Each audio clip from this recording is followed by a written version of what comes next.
Peggy 18.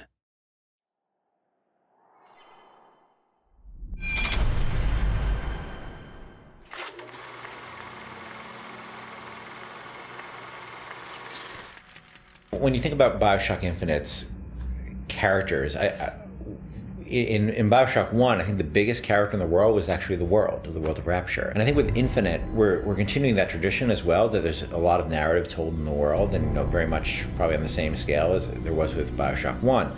But we also saw an opportunity to bring the dynamic element of storytelling to the characters. And our challenge of course, is that we don't have a very presentational medium. I mean, you think about storytelling in a lot of games, you're thinking about going to a cutscene or being locked into place, and that's not something we really like to do. And so we created this character and named two characters, Booker and Elizabeth. One who's a character you inhabit, and the other one is a character that the AI inhabits.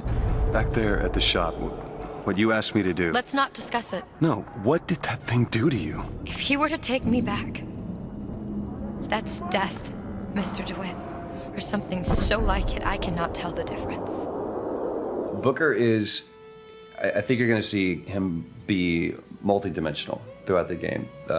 Starts off very, very simple, and if you know history at all, he's a former Pinkerton agent, which those were bad guys. Bad guys feared the Pinkertons.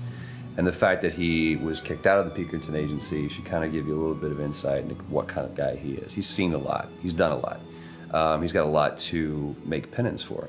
And when he's presented this opportunity, which at first is just a job to him, of getting Elizabeth out of her gilded cage and taking her from point A to point B, that's where I think his journey starts, not just in a literal sense, but more of a metaphorical sense as well.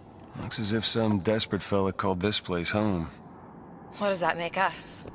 Liz is interesting because she is really coming of age in this story, and she's figuring out what kind of woman she wants to be, kind of getting out of that little girl thing, which has been, even though she's a little bit older, I think being held captive, I would assume her whole life, or however long Ken decides, she's been held captive by Songbird. That's kind of halted her growth in terms of defining her independence. So she's figuring that out, and she's very sweet, very compassionate, and also very headstrong, which I like that about her. He's in pain. Not for long. I need you to step back. Wait, there's a tear. See, right here. Elizabeth, it's just an animal. I can control it this time. It is too powerful. You won't be able to stop it. I wasn't asking for permission. In terms of what I look for in a voice actor, I look for somebody who can inhabit the role. And sometimes they'll bring something to the role that I had no idea, and I'll change the role.